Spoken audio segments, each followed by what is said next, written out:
All right, welcome to the Armchair Commanders podcast. My name is John, and this week I'm fortunate enough to be joined by Kendra. Kendra, if you'd like to say hello and tell the folks a little bit about yourself. Hi, I'm Kendra Bosig, and I am the senior curator at the Oklahoma National Guard Museum. I've been there in some capacity for about 6 years now. So I started out as a volunteer and played the long game, and now I am the curator. So, was this like a long term goal of yours? Because I know that, because we've had some other people who are in the museum world game, if you will, and it's always sounds like this long slog of well, I started when I was 12 years old, and then by the time I was 57, they gave me a paid position. That's pretty accurate. So actually, museum work is my second career. I started off when I graduated in 2008 at the height of the recession with my bachelor's degree. I had to take whatever job I could find, so I kind of landed in advertising, and then one thing led to another, and I got married and I became a mom, and I was just kind of, my daughter was starting school, and I was like, I have got to find something to do. And I knew about the museum, I'd been there before. And we went back. We took my sister; she was in town, and I started talking to Ted, who's now our deputy director. He was our weekend guy for like 35 years. And so, yeah, just one thing led to another. And then COVID hit, and I was like, I need something to do. So I was like, I'll just go to graduate school. So things they just kind of have snowballed into this great thing that I get to do now for a living. And I absolutely love it.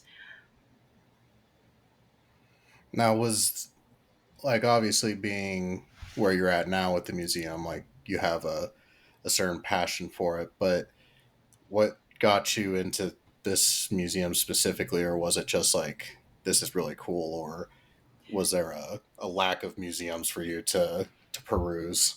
Oh no, Oklahoma has over 200 museums, so there's not a shortage of museums to visit here. I've always been interested in military history. Both of my grandfathers served, and really just going to battlefields and historic sites with my parents growing up just kind of inspired me to do it. And then one day we were coming back from the zoo, and I knew that the museum was there. It's been there since like 1976. I just had never like gotten off the highway and like driven by, and we made one wrong turn back, and I was like, okay, we're going there this weekend. So it was kind of love at first sight, if you believe in such things. I'm surprised you. I always find it hilarious, and I always it's on my bucket list of places to go. But I find it hilarious that there's a National Pigeon Museum in Oklahoma. Oh, it's great. So, you chose the 1952 film Thunderbirds, which the I usually ask our guests why they choose a movie, but this one's a little bit kind of obvious. At least it's not a very, I wouldn't say a very well known war film, especially seeing as I couldn't find it anywhere. Uh, but that being said, the main plot of it is about the Oklahoma National Guard. But aside from that, what else is it that made you go with this particular film? Oh, it just the love of it being thematic. I love old war movies. I think that they have just a special place. I think they can kind of be pseudo educational and pseudo historical, but they always have a little bit of a flair for the melodramatic, and I find that amusing. And there are also not very many representations on screen of the 45th. We have this movie, then there is The Liberator from Netflix from a couple of years ago that they did, and then Citizen Soldiers, which is about the 2011 deployment of the 45th Infantry Combat Brigade team. That's a mouthful. Every time I stumble on that one every time. So yeah, there are just not very many depictions of the National Guard out there, and I think we all kind of think at the museum that there's a kernel of a really great story in this B movie. There, there is. I'll have to start off with, like I said, this is not a film that I could find anywhere, and I had to ask you, okay, obviously you know where to find it because you're the one who suggested it. And so for our listeners, this is only available on Internet Archives. And I had to pause this movie about 2 minutes in because I went on a weird brain tangent and I just like started laughing to myself because the the copy that is saved to Internet Archives is not like a great quality copy, and it very much reminded me of like early 2000s, like I got a bootleg DVD of something, and it very obviously was just some dude who brought a camcorder to the movie theater, and like you hear a person cough and all that kind of stuff. And then my mind kept going. I'm like, oh, but wait, this is a 50s movie, so they didn't have camcorders. So I'm just imagining some sort of like New York gangster with a tripod in like the back row of a movie theater. Like, Yeah, it's not great. It's pretty dark, and we actually had bootleg copies, and I won't mention who burned them for us. I don't want to get anybody in trouble, but we had them in the gift shop for a while, and I was like, we can't sell these, and they're like, sure we can. I'm like, no. So I just kind of gave them. I would hand them out to people because I'm like, this is not what we're supposed to be doing with these. But it's pretty funny well, though. according to the internet, Republic Pictures is now owned by Paramount. So, what with the silliness going on with Paramount these days, I wouldn't put it past them to sue a museum. Right. I mean, so yeah, it was nobody that works at the museum who made them. Let's put it that way. But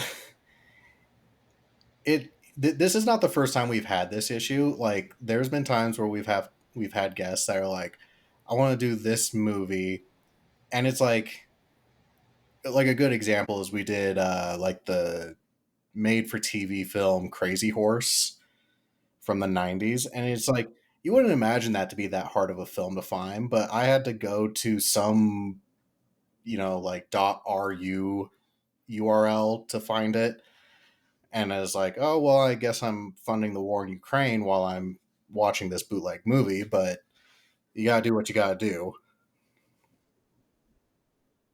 Right. That, or it's like we watched another movie where the only way I could watch it was I had to buy a VHS of it off of eBay and then go to a Goodwill to buy a VHS player. So some of this is not this isn't the worst, but it took a little more effort than usual. But yeah, to this definitely felt like a film that was produced and made during the war. So the fact that this was like almost a decade after the fact was a little surprising to me because it definitely gave me the impression of like we're pumping this out to send overseas for entertainment purposes type Right. kind of feel. Like, and not to mention just like the earliest like scenes and writing in this, like not super original by any stretch of the imagination. So it definitely felt like one of the like cookie cutter films from the 40s about this conflict. Oh yeah, absolutely. It kind of follows that kind of tried and true formula of yeah those kind of wartime films and just yeah 40s and 50s cinema there. Which is I and I don't know what, like, because it is that like cookie cutter thing, the things that they do, like certain tropes or certain points they try to drive home, are just like really so heavy handed. Like, and especially by just like modern viewing standards, like I'm not going to sit here and say that Wind Talkers, the Nicolas Cage film, was good by any stretch of the imagination, but like we got the point that it was a Native American centric story without, like the case of this movie where it's, oh, they had a rifle shooting competition and now we have a guy in full Native American chief regalia walk up to the front of the stage to present a trophy.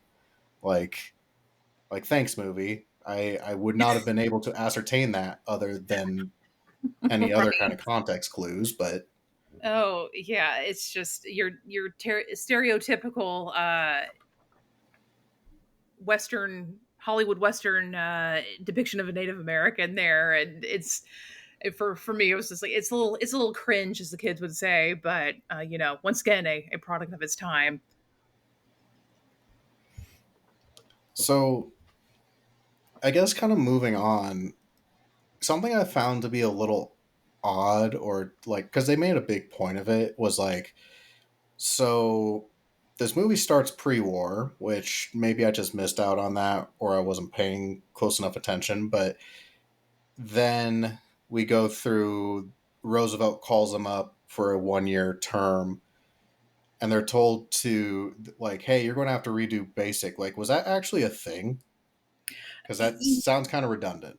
Yes, actually it was. It wasn't like strictly like exactly like basic training from what I've gleaned and the research I've done and the people I've talked to, but apparently they did kind of just get down to Fort Sill and just start back at basics and just start there and did the building blocks and then basically went through basic training again before they went down to Abilene. This is this is probably like the weirdest interpretation or viewing of like boot camp, because like boot camp is a very common trope in war movies, and it's usually portrayed within a, just like, it's usually like, oh, we're going to go running and do our obstacle course, and there's going to be yelling, and like there's a very formulaic way of doing boot camp in war movies. And this one was really weird because they're like, we're going to make you do boot camp again, and then it's this big argument over building tents, and then a baseball game. And I was like, what am I watching? It is kind of funny, and I think it was kind of supposed to contrast the people who are the people who were already in the guard and then their draftees, the recruits there, because you were seeing, I guess it's Keith, the kind of the antagonist there at the beginning of the movie, doing some really weak push-ups. But it is kind of funny that they're like really focusing on that tent building, and I guess it was just supposed to be showing them, be like, oh, these guys, they're just National Guardsmen, they don't know how to do anything, they can't even pitch a tent, which is pretty silly. And then yeah, the donkey baseball game, which I think is supposed to be after they go down to Camp Barkley. uh, I also, just because out of my just morbid curiosity, was like, did they actually have donkey baseball games down in Abilene? I couldn't find any proof, but I mean, I think it was pretty common that they had, kind of silly things like that going on. Couldn't find any definitive proof that it happened there, but I did find it at other places during the war. So Personally, I think we need more donkey baseball in our lives. I think the World Series should be played by donkey baseball. That seemed like a very entertaining game to watch. absolutely. I mean, I'm here for that. Anything to get baseball viewership back up in America. That's just doing the Lord's work. I mean, we kind of get that a little bit with like the craze around like the Savannah Bananas now. Yeah, this is yeah, just kind of bringing it entertainment in something that's already supposed to be entertaining. I guess just taking the seriousness out of things and having some levity. The Savannah Bananas are pretty funny. They were here in Oklahoma City last summer, and we went to go see them, and it was pretty See, silly. they're in, so I live in Denver, and they're in town playing this weekend. They had two games, and I tried my damnedest to get some tickets because I was like, okay, I want to see what this is all about. Not to mention they started playing Savannah Banana games like on Hulu. So like I watched some of it. I'm like, this is entertaining, but I feel like this would definitely be better like actually like live watching them. But it is ridiculous. They sold out Coors Field 2 days in a row, like instantly. Like all the tickets were on a raffle basis. Oh, that's crazy. Yeah, we have a AAA team here in Oklahoma City, so it wasn't too hard to get tickets to that. But I think people are just looking for something different. And I always think that baseball is better like in person. Like you can watch it on TV all you want, but I feel like you just need to be there in the stadium. I think there's such a aspect in an Americana to just being there and enjoying the game and the people watching and just having a beer and just soaking it all in. But I think the baseball thing really has probably like the best joke in this entire movie for me, at least. And that was when like they announced that the war started at the baseball game, and that's when it clicked for me that everything was like pre-war up to that. Because I was feeling a little confused because I was like, why is this old lady lecturing this guy about war? Like, we're in World War II, but up until that point, World War II hadn't actually started. So then that clarified it. But I loved how in the baseball scene, like our main character, he gets a weekend, like a week pass or whatever, to go home, and he's all excited about it because he's going to see his kid that just got born. And then like it gets revoked because somebody's like, "Oh, Pearl Harbor just got bombed," and then somebody just like writes in chalk on the scoreboard like game cancel war, and it's like you're still on a military base. You can still finish the game. Like, Right. I mean, it might granted a little bit of a downer, but Right. Why ruin everyone's fun? I thought that was pretty funny too. I'm like, what an interesting contrast. Donkeys and them fighting about, whether through a strike or not. And they're like, oh, nope, we got to stop. It's time to go to war now. Everybody load up and let's go. Which is kind of funny because they gloss over like 33 months of training that the yeah, division it's had like after baseball that. game. It's like baseball game, and then they're immediately like loading up onto ships. Yeah, there was a better part of like 3 years from them being federalized to shipping out to North Africa. So, but that's just too much detail for them. I think we get bogged This down is in that. also like it was interesting to me because usually like the part of being on a ship and like getting somewhere is usually in most films relegated to like just a minute. It's just like a this is occurring, so there's not just like a sudden jar of like we're in the United States, now we're in Africa, or now we're in Italy, or whatever. Like they spent like a good chunk of time actually shooting their scenes on the ship, and like this is also like where we're getting the setup for like you know Tom's dad being a war hero but not really switcheroo type deal. Right. It's a good way to like good time to like cram that in there, I guess. It did feel a little forced, and honestly I was like, okay, so I will give this movie credit. So we have a rule around here, which is this film is like 50, 70 years old now. There's no such thing as spoilers for a 70-year-old film. um, I give this movie props because for as cookie cutter and as forced as a lot of this film is, the plot twist that Logan is actually Tom's dad, or wait, is it Tom's dad? Yeah. Yeah. So Tom's dad, he's like, he died in the Great War, and then he was a hero, this, that, and the other. And then somebody's else like, oh no, he like disobeyed orders and got a bunch of people killed. Like he's not a hero. So we see him go through this internal struggle, and I'm like, okay, this movie is setting up like Tom's going to do his own like heroism arc to atone for the sins of his father, whatever. I'm like, okay, I see that. And then at the end of the movie, it's a fucking hard right turn where it's like, oh no, Sergeant Logan was actually Tom's dad who just reenlisted under a different name. And it's like, what?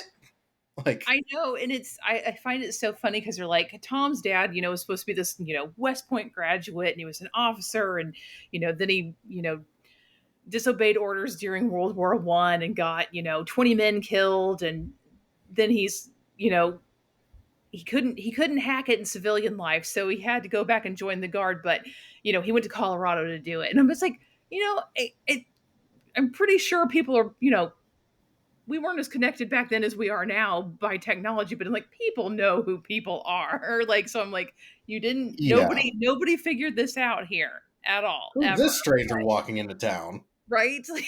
Also, how did you go from being a West Point grad to just getting into the National Guard? Like, you're telling me that nobody anywhere noticed who you were?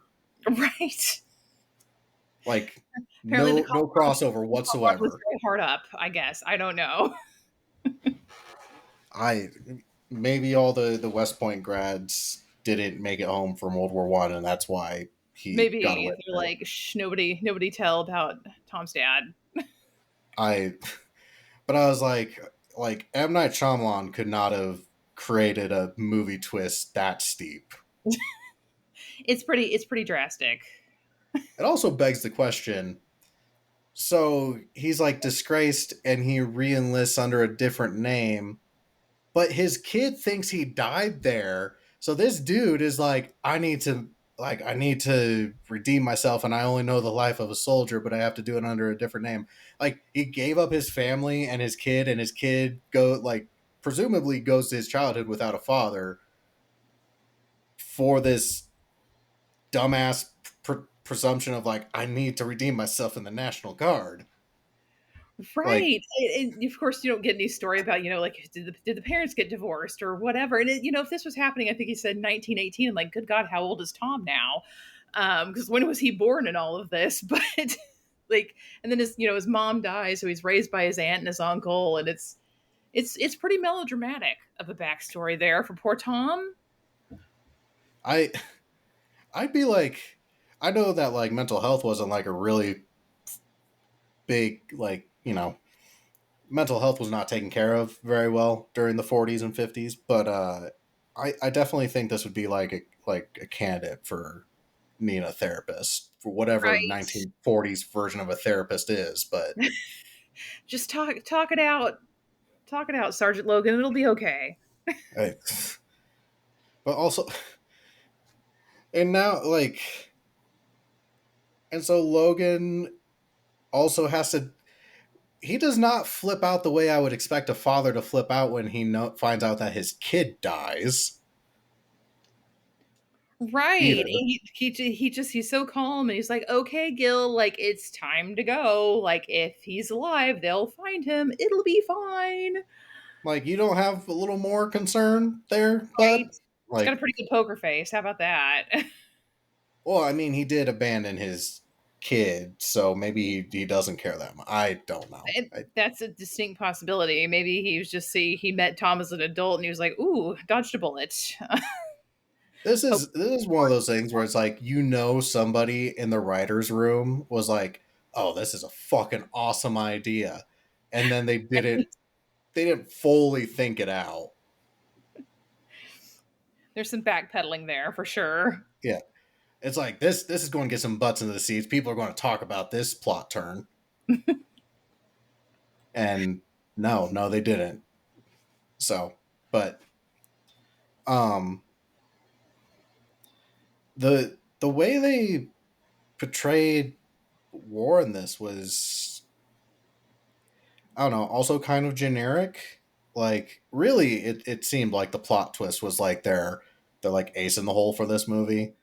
Right. Um, because everything else is pretty cookie cutter. But I thought it was, when they first get into combat, I was like, I wasn't opposed to it because it's narrated in the style of like, oh, well, at first it's just narrated and you're like, oh, he's just doing exposition, and like we're not watching any particular battle, we're just seeing them experience war in general.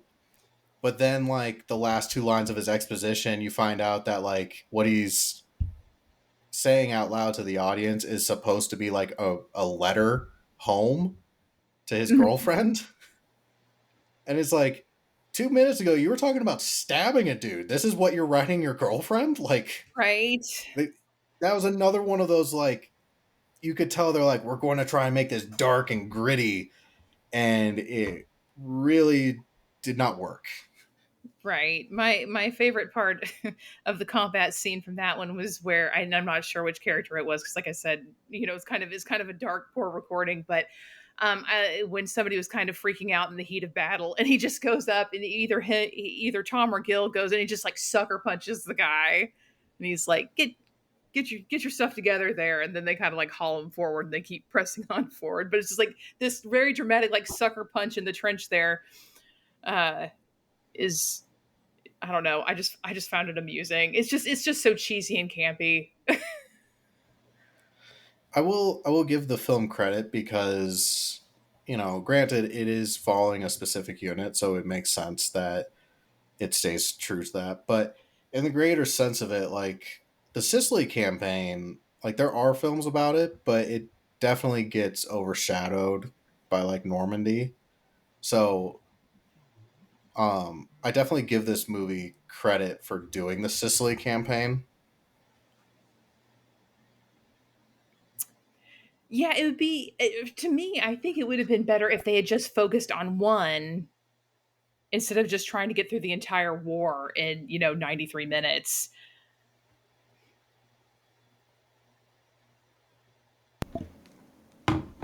My Sleepy Poo co-host has finally returned my call. Emerge from his beauty rest there. Yes, you can give them so much shit for it, but um, but yeah, I like that they did the Sicily campaign, but also again because this is everything is kind of just like broad strokes. It also kind of falls flat. Like, what did you think in general about how they portrayed this campaign, and especially like this unit's involvement in it?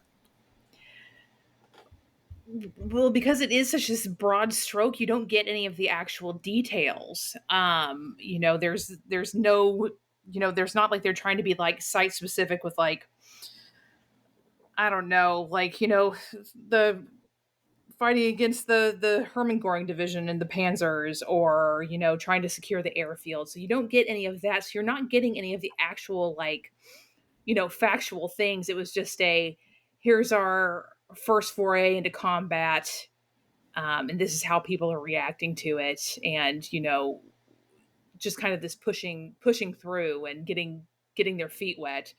That kind of baptism by fire trope kind of going on there because yeah, you don't really get any of the details. That's a shame. The fact that they had a airfield assault scene that they could have taken advantage of and didn't. That's honestly kind of shocking to me. That seems like a slam dunk thing to incorporate into your movie. Right, you can put like one airplane out there and just do a tight shot.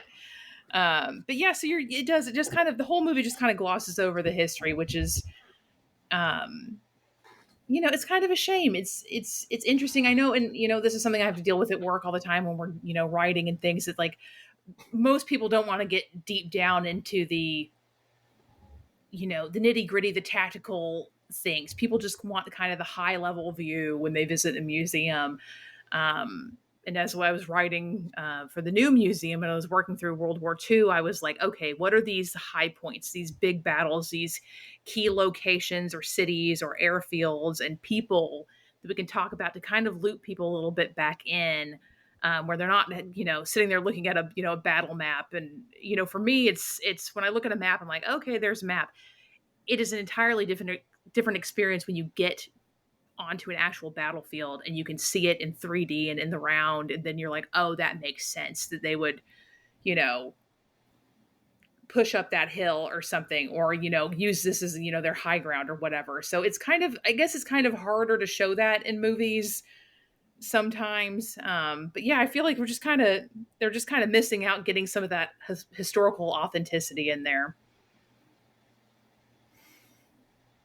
I think I think it's additionally disappointing because like like going back towards the beginning of the movie, like they show, they're the movie's called the Thunderbirds because that's the symbol that they attach themselves to.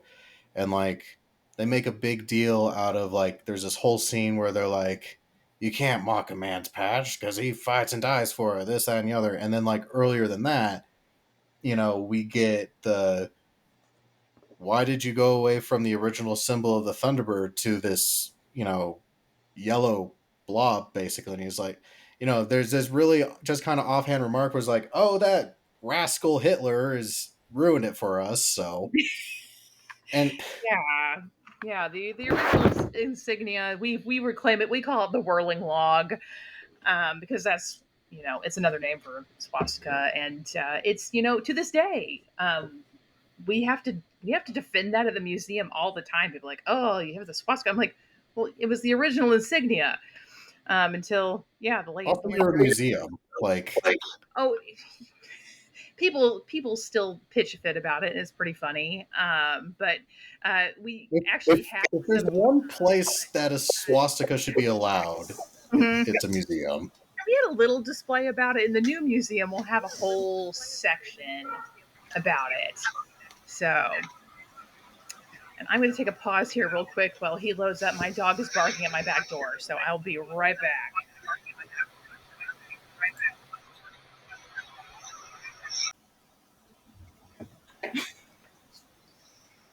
So, Jack, what did you think of the It was a dream appropriation of come the true. swastika?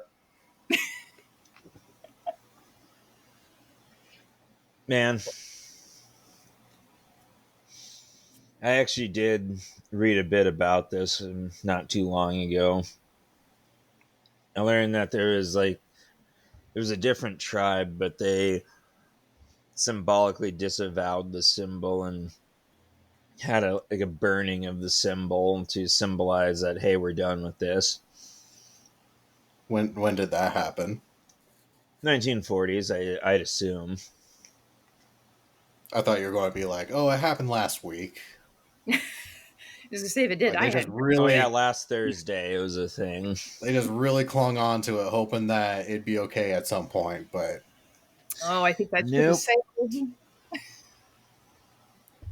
And it's worth that's mentioning that they disavowed this symbol after of thousands of years, and the South still clings to the Confederate flag. what did you think of our The our heck? our one southern stereotype? Like this is a National Guard unit made up of like Oklahoma and Colorado and what else, like New Mexico and Arizona and uh, New Mexico, yeah, and Arizona, and we it's have slim this pickings. That's the best part. just one random ass dude from the deep south. Like, how did this work out? Maybe he's from like far southeastern Oklahoma. Okay, okay. I did love the dig though. Like, I was not expecting like a 1950s like I'm making fun of the Confederate flag thing, but I really, you know what? I was here for it. Like, what is that? The Italian flag? They're the stars and bars. I'm from Bayonne, New Jersey. I'm not a Yankee. Well, yeah, you kind of are. I Yeah. was gonna say, is, when I was always wondering why he was like, I'm no Yankee, and I'm like, if you say so. Yeah, like by definition, you kind of are. How did he I mean, not get in trouble for drawing a line down the middle of the ship? I His bet he did. Mason Dixon line there. You stayed north. Well, my response would have been like, "Do you got a compass for me to use? Because last time I checked, the ship changes positions." Maybe So if I I'm want to fight, I overthinking. go over to your side. Right. And I just feel the commander in this movie what doesn't seem like the type to give a shit, because there's that one part where they're just going at it, fighting, and it wasn't just like a schoolyard scuffle. It was like actually violent, breaking shit. And then he just decides to, all right, boys, that's enough. Well, you gotta remember he's got to hide his identity as a long since dead anti-war hero, All right, of course. which Just like any frustrated parent breaking up a fight with their kids. Okay, knock it off. Go to your room. Go to your side of the well, Mason Dixon line and crawl in your bunk. well, Now listen here, Sonny. I've about had it up to here. I was over at my friend's house earlier today, and they have three kids. Youngest is like 3, I think, maybe no. Youngest is 4, oldest is 7, and like is just like utter chaos like all the time. And there's that like one point where one of them comes like bounding down the stairs, just like screaming like they just had their head chopped off or something. And mom literally said like, "Unless you need to leave in an ambulance, I don't want to hear it." Classic mom response. So maybe I'd have to imagine like maybe up to this point it was just like a daily thing of them getting into fistfights. So he just didn't have a like a give a shit anymore. Right. You're on a boat. It's like a bad cruise vacation with your family. Kids won't settle down. They're bored. And so, yeah, why not? Why not get into a fight? Not even a classic save the fighting for the enemy cliche like in most war movies. The enemy's out there. It's out there. Um, I found this movie interesting also because I had never seen a film with John Barrymore before. So this first one, at Yeah, he was least Really? pretty prolific. But at least to my as knowledge. I was going to say, more than even Barrymore or Derek, the main two characters, like Logan's Ward Bond, and he was in a ton of stuff. He was prolific. He was just in just so many movies and TV. He was on a Wagon Train. If you've ever seen Wagon Train, so silly. I have not seen I Wagon don't think Train. so. It is a He was classic. on Rawhide. Maybe I have seen him and I just didn't realize it, but who knows? But yeah, this was also how I learned something new every single day because I didn't know that John Barrymore was the father of Drew Barrymore until I saw his name on the poster. I'm like, that's too much of a coincidence, isn't it? And Googled it and found it out that like apparently the Barrymores are a very long line of actors and actresses. That's like a Oh, family, kind of like the absolutely. Baldwins. So You want to know the worst part about being a Baldwin? Nothing.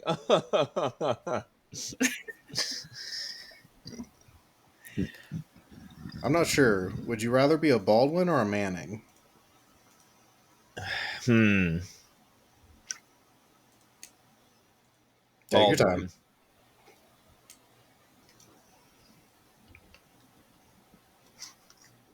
Baldwin. I made my choice. You want to be a Baldwin? Eric Baldwin. So I think this is as good a time as any, because I know this is always Jack's favorite part. What'd you think of the love story, Jack? There was a love story. Sort of. But barely. Well, there's the love triangle. Two dudes who both vie after the same girl, and she somehow. Not gonna lie, that's kind of a shitty way to go about it. Like, why didn't she tell them before they left? Like in person.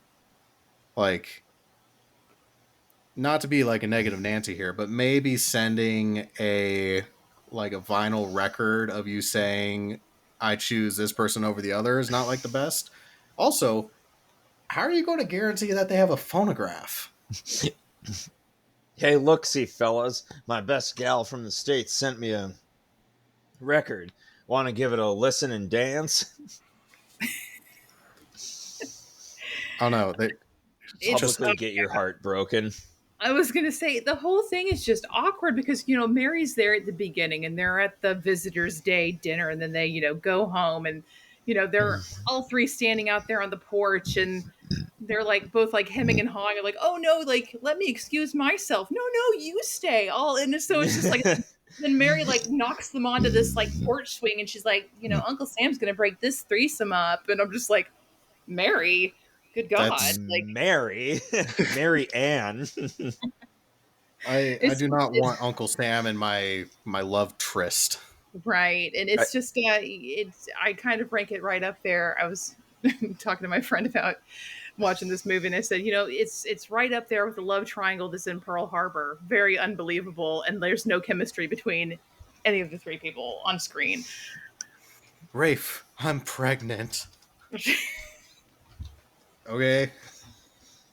That's Um nice. I how does that phrase go? Always leave the war with the man you went to it with. I can't say I've ever heard that one, but Well, the joke is it's supposed to be dance. Always leave I the was gonna say dance with the dance same below you guy pay. you came with, but I was going to be facetious about it. oh, okay. I just over the head on that one. Um Again, this is one of those decisions where it's like it starts off with the love triangle and it's like the guys in the writer room were like this is an awesome idea and then it fell flat again. Um but then somehow our other main character Gil happens to run across the only female in all of Italy apparently.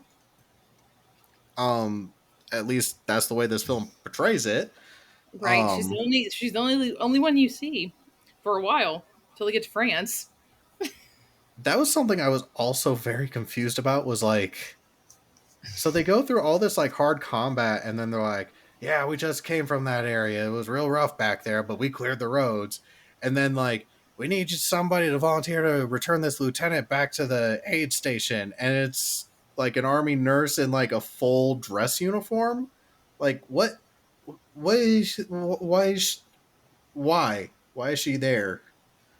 Like I'm not saying like obviously like nurses and wax and all like are there, but how did we get my brain hurts Right. It is never all I it can say. never says that she's, newly arrived in Italy. In fact, I think it says something about her being like she had been at the hospital before because another great cheesy scene of them leaning in for a romantic embrace or a kiss between Elaine and Gil here, and she's like talking about like you can call me Mary, and then she's like some kid whose leg we amputated yesterday was calling me whatever, and you're just like, well, that's real romantic. So she had been there, but yeah, she's in her full dress uniform, and there's no explanation there.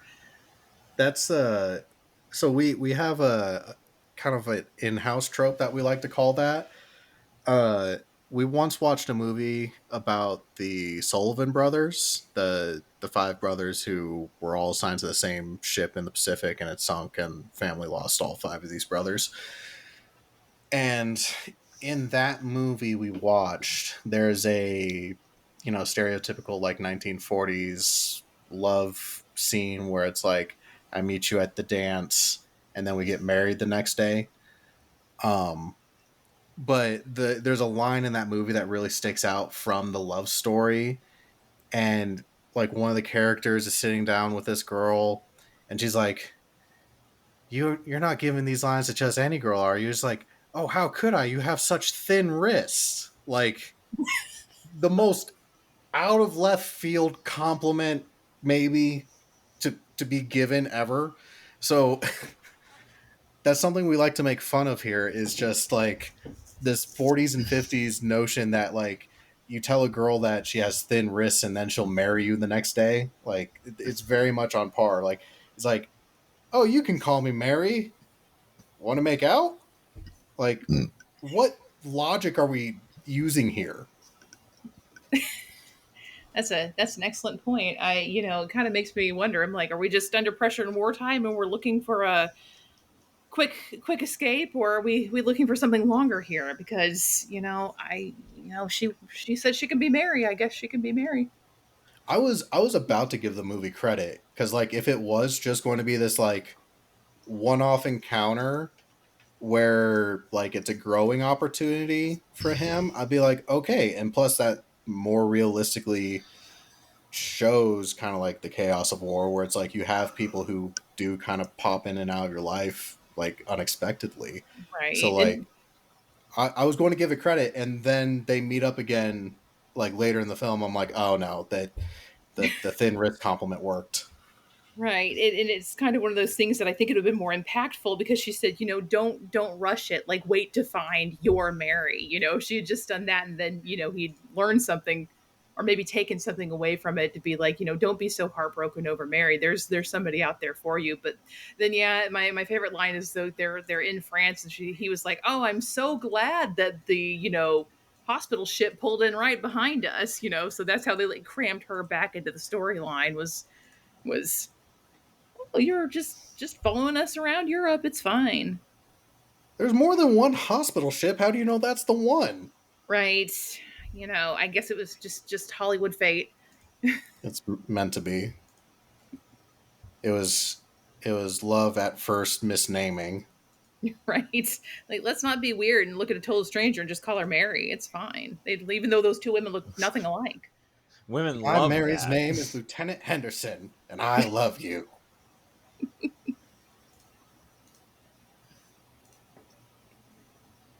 So what's your biggest beef with this film, Jack?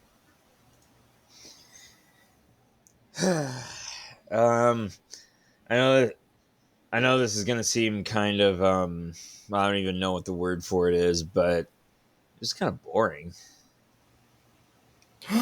Gasp. Gasp. You Yeah, were I know. bored? You weren't The even entertained by Donkey Baseball? oh no, that was the best part of the movie. Honestly, like I Agreed. was invested in that. Like hell yeah, Donkey League and baseball. This is what we need to save the sport.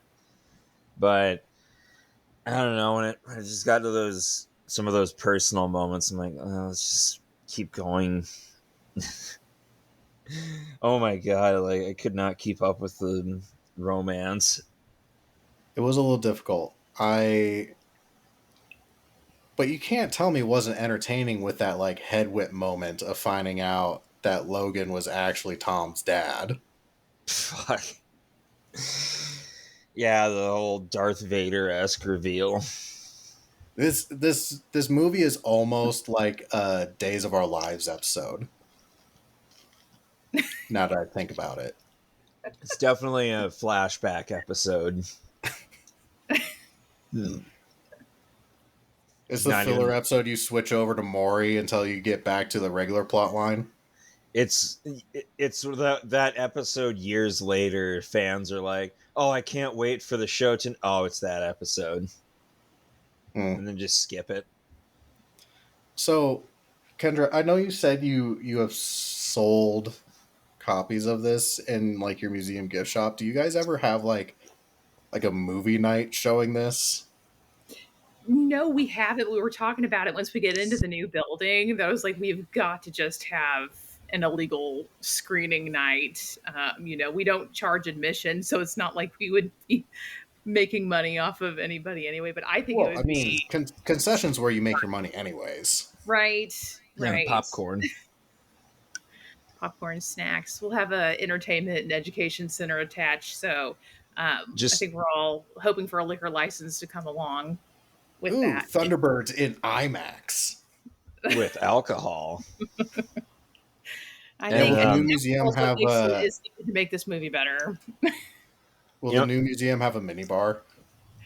Sadly, no. I mean, not out for the general public. Not, not saying that we've Mm. ever had a problem with people drinking up there. Never. Back in the day, they Well, used to just drink and smoke all the time in the museum. So, what fun is work if you can't, have a right, cigar and a scotch while you're at it? you know, absolutely, around artifacts. I mean, why not? They're you know what behind glass. I you know what, remember as a kid, like going to the bowling alley, and there was still like an indoor smoking area, which was just like a wooden box with like a glass pane, so people could still watch people bowl. Kendra, I had an idea. You should make Mhm. this event like full blown Rocky Horror Picture Show live showings where the people show up dressed as their favorite characters, reenact certain scenes. People just like people yell out catfish along with the movie. Catfish or get the lead out. Get them let out. It's Ah, Tom I love. How could you? Oh, the dramatic record playing. It happens twice in the movie. It's which I think is just kind of interesting because they'd soldiers would send records back home, but why send one? All I could Being, think of when I saw that, like, aside from the like, this is stupid because how do you guarantee they have a phonograph? But secondly, we watched and reviewed 6888 a couple months ago, and I was just thinking about the people that had to like do the mail sorting, where it's like they have warehouses full of mail sacks to go through, and then here's this asshole sending a fucking vinyl through the mail. be like that It's like, bitch don't Mary. they know there's a war? There's war on. Oh yeah, it's what a way to get dumped though. yeah. You can just send a regular Dear I John wanted you letter to like a hear my normal voice when woman. I broke your heart. Right. You Yeah, can hear that just seems like it's pouring it extra salt on it. right. Because she had to And then spend she extra money for that, proposes right? too. Please turn all over all of your pictures to your best friend. Right. Turn it all over in the letters. But yeah, she proposes. Not only does she dump poor Gil, like she proposes to Tom. God damn. That is way outside the norms for the 40s and 50s. Right. Well, she I would does admit just, that she's not a lady, which we already knew from her porch swing scene. So Hmm. man, if I got the fuck you breakup phonograph from my best girl back in the States, I'd walk straight into the fire line. she's Just not worth But that you're is in some Italy, the next land of level. love. Like that is some next level shit. I think I've only ever seen a betray like correction. I've seen vinyls as male twice in media. Once was in Flying Leathernecks, where John Wayne gets like a little vinyl thing from his kid, but like he doesn't send it in the mail. It's something he keeps with him always. So that's a bit different. And then like there's an episode of MASH where like Radar gets broken up with via vinyl record. So maybe there's some truth to it or some credibility. Maybe this was a way to break up with someone. I don't know. I never broke up with anybody in the 40s. Me neither. I same. also never got engaged to anybody in the 40s. It seemed like a really easy proposition then. Right? Tell a girl she has delicate wrists and she's all yours. Man, dating's easy. Hey, Mary, you sure do got some thin wrists. My name's not Mary. Shut up! You're married now. Now put on the wig.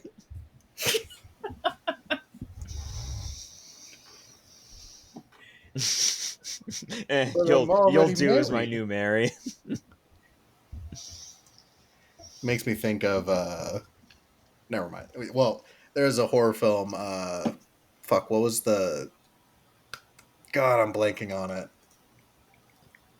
Ah, it's gone. Insidious, there it is. Insidious 2, I think. There's a line where, like, the mom, like, traumatizes a kid and is like, your name is Meredith. That's all I can think of. But what are you drinking tonight, Jack? From after your slumber? You know, drinking a good wake up beer, a new beer that I found called Sour Power Huckleberry. Sour Power Huckleberry. Yep, by Sturgis Brewing Company, and it's really good. That does actually sound kind of fun. I Sour Power. friggin' love sour beers. Kendra, what do you have this evening? I had poured myself a couple of fingers of redbreast, so just some good Irish whiskey tonight. See, you're outclassing us. I have the very uh, film appropriate for our Italian campaign, Corona Premiere. So Oh, I almost got out some limoncello that one of my friends made at Christmas, but then the whiskey was closer, so went with Ah, that. convenience. Right. oh, but I think is there any other thing you would like to touch on with this film, Kendra? I think just maybe using it if you don't know the history of the 45th, use it as maybe a jumping off point. If it sparks anybody's interest to go and learn and read, there are many great books out there. It's kind of a division that people kind of overlook. Or at least we kind of think that we do. Like I said, the Netflix did The Liberator a couple of years ago. None of us are overly thrilled about um, that program. I actually only watched the first episode, and then I was like, I'm not watching any more of it because it was historically inaccurate. But yeah, I think if it's a jumping off point, like get in there and like really dig into the history, because so often people, I talk to people and they're like, oh, I love Band of Brothers, or Saving Private Ryan. There are all of these, everybody always focuses on Normandy and D-Day, but there was so much else going on, and that the history of the 45th, they were there for 511 days of combat, all the way from North Africa, all the way into Germany, liberated Dachau. It's just a fascinating story. And we lost our last World War II veteran that was a volunteer just a couple of years ago, and he was just a dear, sweet person. So the museum is really, always has been and always will be, just kind of a love letter to the Oklahoma National Guard and the 45th. And it's just, to me, is just an incredible story of our citizen soldiers. Jack, do you have any parting thoughts about this film? Man, that native elders acting was certainly something. Hitler? Oh, that guy. He's a bad egg. That's putting it really lightly there, boss. But Hey, sometimes the news is a little slow around some parts. Okay. I've talked about it before, but do you remember that? I don't remember where it was. It was Norm Macdonald acting like he had never heard of Hitler before. And he was like reading about him. I forget where he did this. I don't think it wasn't on SNL, but he pretended to be reading about Hitler for the first time. He's like, okay, he got the country back on track after his depression. It's very admirable. He was a war veteran. That's inspiring. And then somebody like tries to tell him, but he's like, no, let me finish. He's reading. All of a sudden he yells out, wait a minute, he did what to the Jews? There's always a but, right? Yeah. So around, I think it's about time we give this thing a rating. So around here we don't do stars. We think stars are boring. We usually pick something from the film that kind of personifies it. I'm open to suggestions, but I think 1 to 5 breakup records is a Breakup good phonographs. breakup phonographs is a good metric.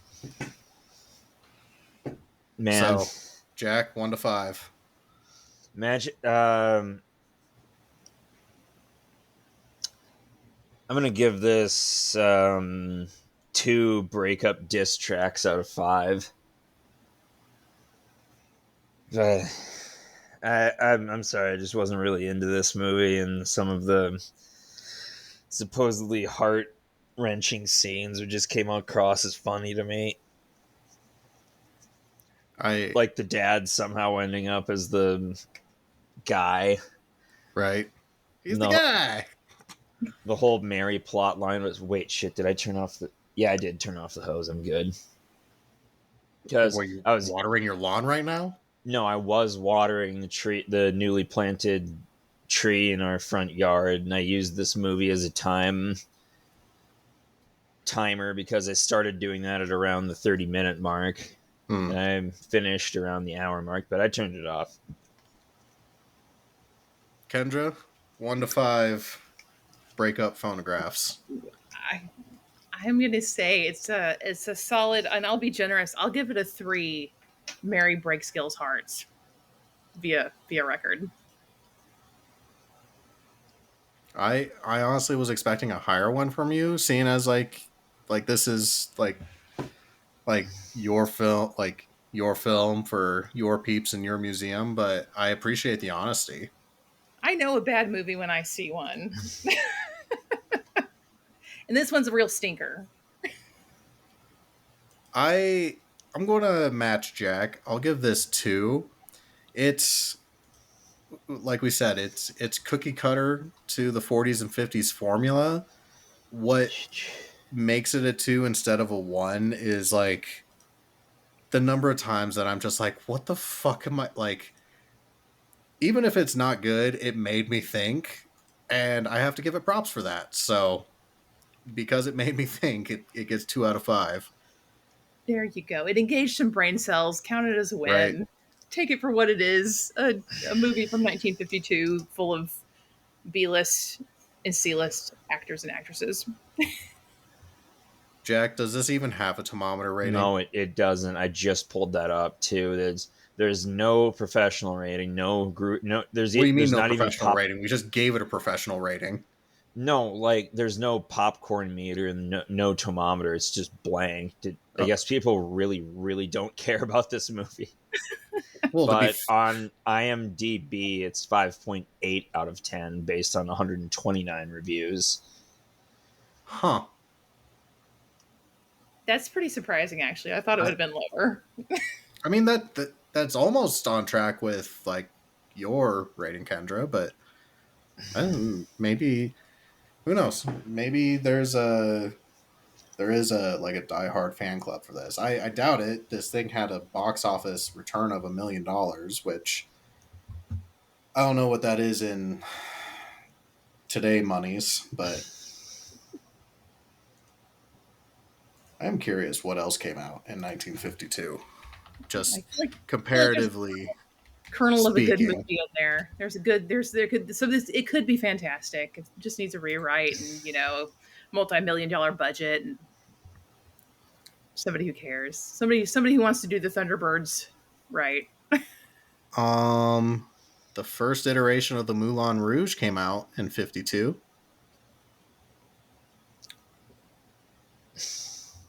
Yeah, the Wikipedia page for this movie is a really bare bones plot.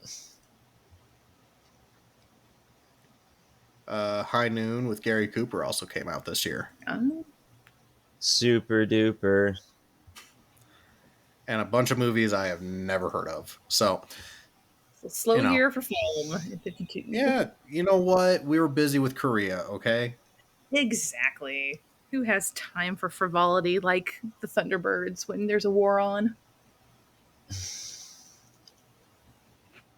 But Um, it gave us a distraction, I guess. it did. It did. So, Kendra, if you'd like to push your social medias, the museum social medias, anything that's coming up in the near future, the floor is yours.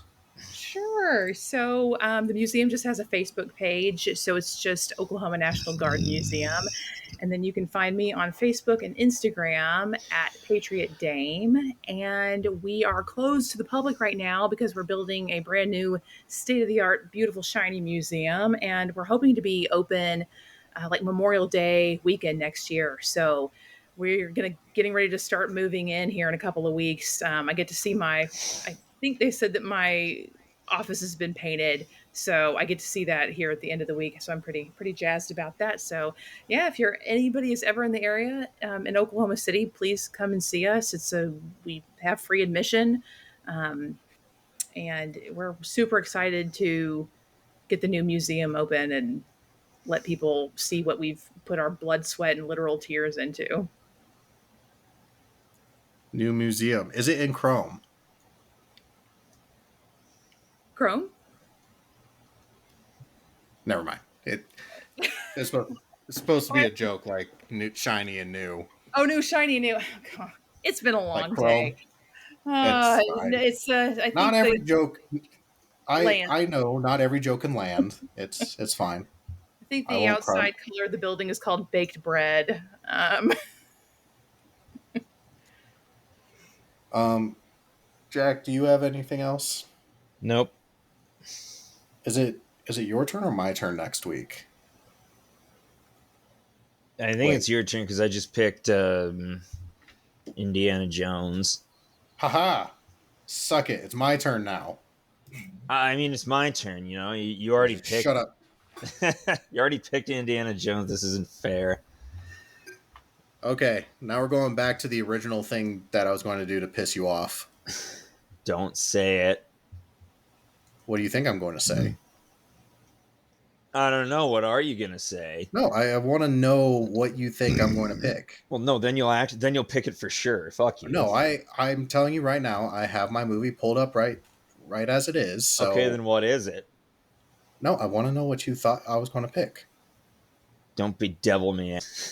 Okay, so we're going even further back in time. We're doing 1933's The Three Musketeers, Oh, okay. It's nowhere near as bad as I thought you were gonna pick. starring John Wayne. Eh? Oh shit. Okay, you got me. You got me. I got you. Now, what do you think I was going to pick? Fine. I thought you were gonna pick the last Airbender movie. No, but I was thinking about The Conqueror. Christ. I don't know which one's worse. Okay.